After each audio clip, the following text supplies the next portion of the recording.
Hello everyone, Rabbi Rosen here, wishing you well as summer is now in full swing, and I hope that its warmth and brightness will also be yours. The Torah as a book as a whole is many different things. It's possible to read it as a book about the Jewish people, about God, about history, about the values that make up Judaism, but it's also a book about personal character and human psychology. In last week's portion of Halotcha, we found that Moses is praised as one of the most humble people who ever lived. That sense of humility, of putting others first, is exactly the quality that God finds so noteworthy as he describes Moses as anav, a humble person. But in this week's portion, we realize that humility, it would seem, has its limitations. Spies are sent out into the land, one from each tribe, to scout out what is taking place there. Is the land fertile? Is it good? What kind of obstacles might be anticipated in entering the land? And it turns out that 10 of the 12 spies find it to be something very negative, frightful even.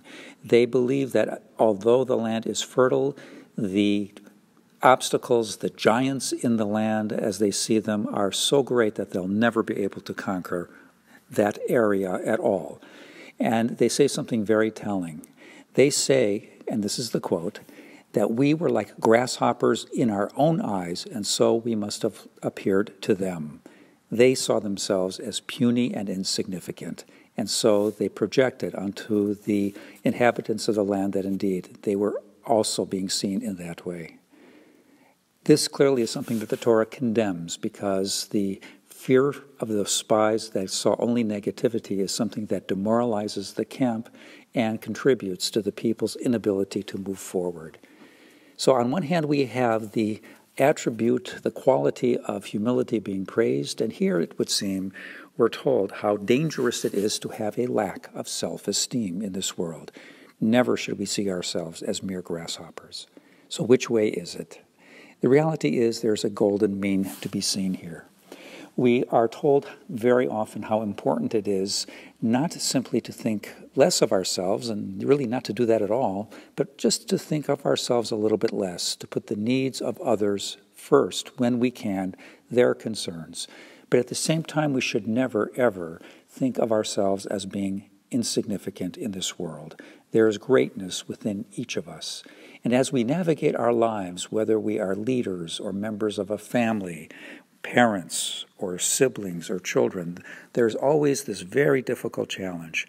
How do we navigate that golden middle ground where we are listening and careful enough to put the needs of others at the forefront, but never so withdrawn from life that we fear to take a stand, to put ourselves into the right kind of situation, to seek to have the right amount of space that we occupy in a room, in a setting, in a conversation, in a meeting.